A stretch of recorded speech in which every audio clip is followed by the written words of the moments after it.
Max Verstappen vence os Sprint para o GP da Bélgica e Lando Norris faz a pole position para a corrida principal. Gabriel Bortoleto, nono no Sprint Race, se fosse a corrida principal, pontuaria, e décimo, sim, passou para o Q3, para o desespero dos imediatistas. Tudo isso após a vinheta. Salve, salve, galera da velocidade. Mais um vídeo para o Olho Velocidade. Antes de mais nada, peço que vocês curtem, compartilhem, comentem, espalhem para geral, porque aqui a galera tem moral, aqui todos têm vez. Bom, vitória do Lando, a vitória aí eu já estou falando do Lando Norris ainda por cima, mole. O Max Verstappen venceu o Sprint Race mais cedo, foi às 7 da manhã, 15 voltas, mas olha, foi um Sprint Race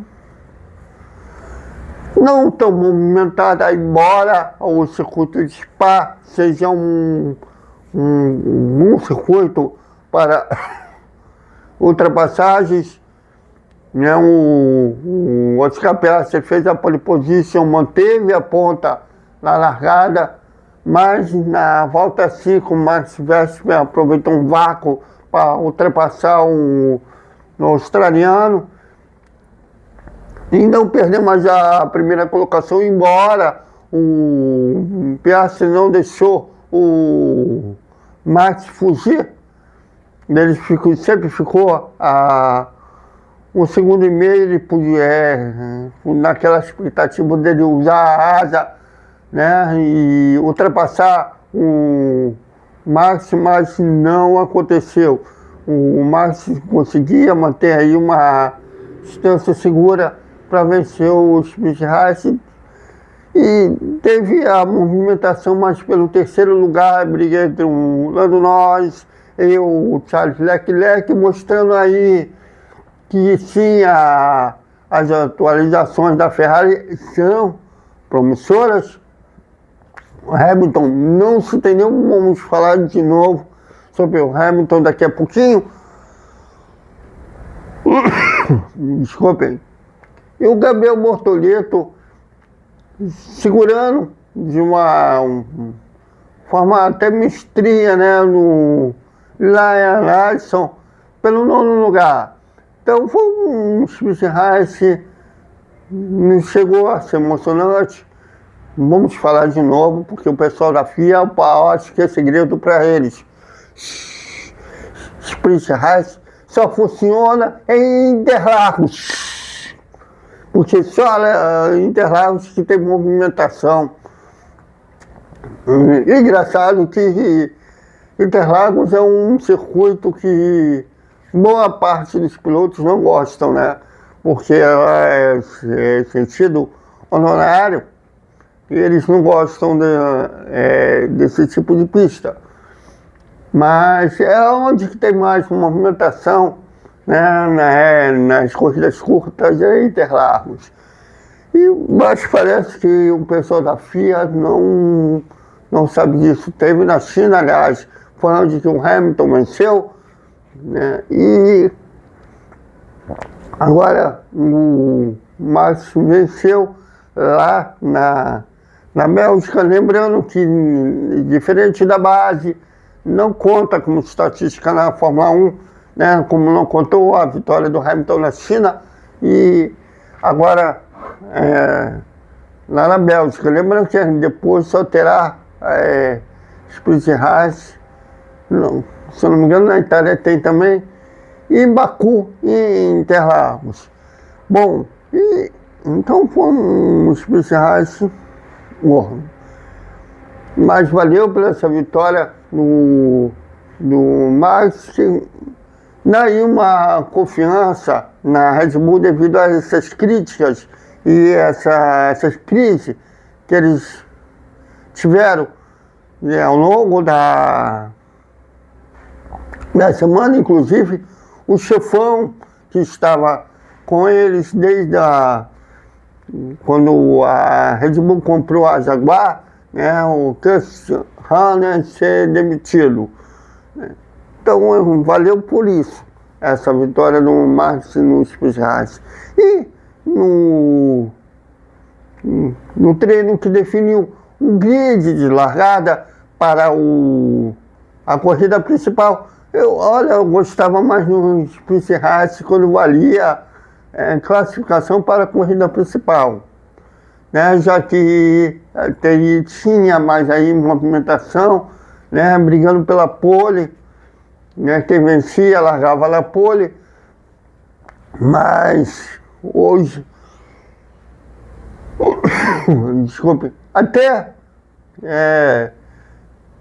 tem algum interessante para os 3 primeiros, né? Que vale pontos, né? Com todos os pontos, conta muito, né? Na briga tanto no Mundial de Construtores quanto de Pilotos. Mas para mim, pelo menos, o Sprint Race era legal quando valia, além da pontuação extra, classificação para o grid de largada, que seria ótimo com o Gabriel Bortoleto, porque como ele terminou em nono, seria a melhor largada dele na Fórmula 1. E na corrida principal, o circuito da Bélgica, exige muito gerenciamento de pneus. Então, um circuito bem desafioso, porque tem um retão, né, e curvas altas. Então, é um trabalho bem desafiador fazer esse gerenciamento de pneus. A corrida vai vencer quem conseguir gerenciar melhor os pneus. E devido a isso, eu acho que a Mercedes não, até que eu falei no racismo, que a previsão do tempo era um tempo feio, né, nubloso, com alguma pancada de chuva, né, com um tempo bem ameno, eles se dão bem. Foi assim que o George Russell venceu no Canadá, mas o Kimi Antonelli fez a pole para Spratt se não me engano, da China, que ele fez a pole, e eles não se acertaram ali, a ponto do Kimi Antonelli não passar para não passou do Q1. E eu acho que no caso da Bélgica não serve nem muito desculpa, porque além da Fórmula 1 e da Fórmula 3, se bem que o Kimi Antonelli não fez Fórmula 3, né? Ele pulou da freca direto para a Fórmula 2. Desculpe, no caso do Antonelli, eu acho que faltou mais essa vivência, né? Esse aprendizado que a base dá, por ele ter pulado muito de categoria. Talvez até um emo, falte. O ano que vem, ele está correndo a Ford Cup, Eurocup, vai pular direto para a Fórmula 2. Vai faltar isso nele no ano que vem. E não fez um bom acerto, não passou do Q1. E o Hamilton. Cara, se o Michael Schumacher, depois de ter ganhado o bicampeonato pela Benetton em 95, ganhou 94 de uma maneira bem vigarista. Sim. E 95 foi tranquilo até. Foi como ele seria campeão pela Ferrari a partir de 2000. Com antecedência, desculpem, ele foi campeão, faltando o bicampeonato, ele foi campeão em Aida, faltando antes pela última prova, do calendário. Em maio de 96, ele disse sim para a Ferrari, a apresentação dele. Ele falou que seria um trabalho a longuíssimo prazo, como realmente foi.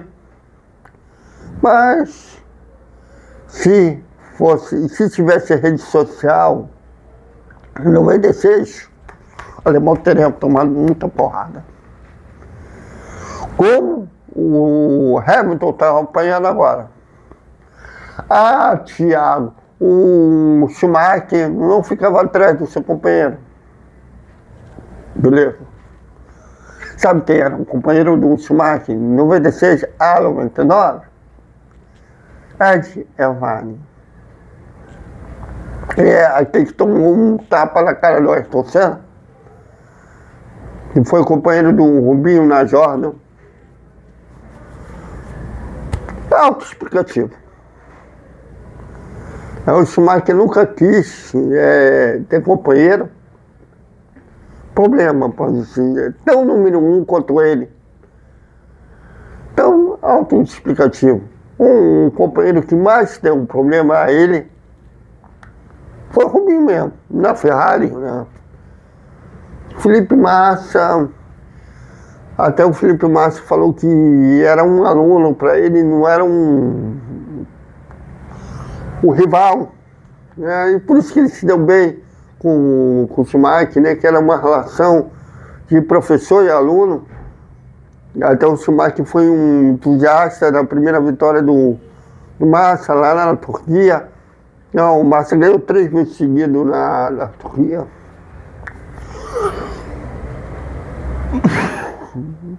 Que o Schumacher também estava no pódio de terceiro. Mas assim, o Evani só disputou o título em 99 porque o Schumacher quebrou a perna. Então não dá para comparar. É uma relação, essa primeira temporada, já esperava que o Hamilton ficasse atrás do Charles Leclerc. Ele está na Ferrari desde o kart. Ele sempre foi piloto da academia da Ferrari.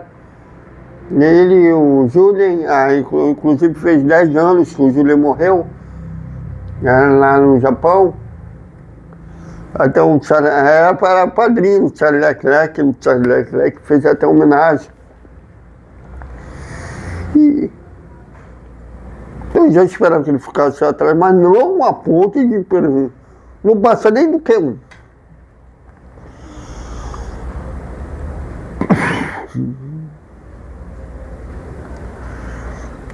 Então, eu acho injusto essa pancada que o Hamilton... Tem gente até aposentando o Hamilton, ignoraram até a vitória dele no Sprint Race da China. Você já esperava essa dificuldade que você tem? Até comparei ontem a dificuldade que o Ayrton Senna estava tendo no início de relacionamento com a Williams em 94. Eu ia falar 96 aí, não é mole?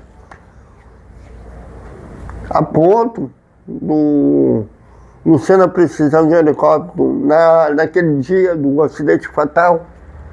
Eu tinha pretensão, quando a corrida acabasse, voasse para Portugal para encontrar Adriano, e eles ligou para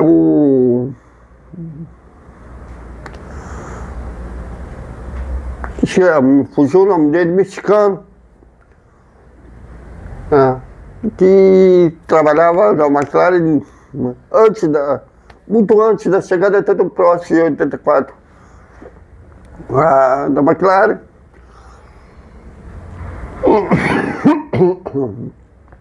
E o Ayrton ligou, o mexicano não atendeu, deixou esse recado na secretária e pediu um helicóptero para voar para Portugal. E ele falou, olha, me desculpe e fazer esse pedido agora que eu saí da McLaren, porque esse pessoal da Williams não faz nada pelos pilotos. Somos só empregados. Até que depois ele contou para o Ron teve certeza absoluta que até hoje, um podcast, com tudo que o Ron dele se participa, fala que ele abertamente fala que para ele o Ayrton se arrependeu de ter trocado a McLaren pela Williams. E eu não sei se o Hamilton está arrependido de ter trocado a Mercedes pela Ferrari. Eu acho que não, até porque se ele tivesse renovado com a Mercedes, era um contrato de espera que meu Tonelli. E o Hamilton percebeu isso e bateu na porta da Ferrari. Mas lembra, inclusive, o Schumacher, nos primeiros anos do Schumacher. Acho que quando a equipe se adapta ao jeito do Hamilton trabalhar, e o Hamilton se acostumar no jeito que funciona a Ferrari, a coisa vai melhorar. E eu acho que o acerto da McLaren foi visando justamente a corrida principal. Ficou alternando entre o Piastri e o Lando Norris pela pole position, mas o Lando tentando, já está só 10 pontos atrás do Piastri na tabela de pilotos. Agora eles estão numa tensão, mas não uma tensão como era o Ayrton Senna Prost. Até porque o perfil deles é totalmente diferente do brasileiro e do francês. No brasileiro e francês tinham aquele perfil de matar ou morrer. E o inglês e o australiano não tem esse perfil. Mas uma guerra fria com o próprio Prost viveu com o Niki Lauda em 84. Mas estão numa guerra psicológica. Então, nessa briga interna vale até grande classificação, porque é uma briga psicológica, um tentando mimar o outro, tentando esmagar psicologicamente o outro. Então, nessa briga, valeu para o Lando essa pole position, tendo feito 800 milésimos mais rápido que o Piastri. E mais uma prova que, apesar do Hamilton ainda não estar se entendendo com o carro da Ferrari, essas atualizações são sim promissoras, que apontam do Charles Leclerc ter feito o terceiro melhor tempo. Então vai ser uma baita de corrida, com o Max Verstappen em quarto. Gabriel Bortoleto, sensacional, de novo fez isso na Áustria, repetiu a dose agora, passando por Q3. Chegou a ameaçar ficou ameaçado de não passar do Q1, mas o Hamilton, na última tentativa de melhorar o tempo, ultrapassou do limite da pista, teve a volta deletada. Fez um bom acerto no Q2, que chegou a estar ter feito o sexto melhor tempo, depois os carros melhores foram tirando, mas passou para o Q3 em nono, que a Sauber não tem carro para disputar pole. Então, a décima posição para a Sauber hoje é como se fosse uma vitória. E se não entrar num caos na largada, tem tudo para pontuar novamente. Pontuou na Áustria, pode pontuar novamente. Inclusive, foi na Áustria que ele largou na frente do pelotão que ele conseguiu pontuar. Promete muito essa corrida amanhã. Então, é isso, galera. Até amanhã com o GP da Áustria. Vai ter narração digitada no X, no Facebook. E depois da corrida a gente vai aqui analisar o GP da Bélgica. Até mais.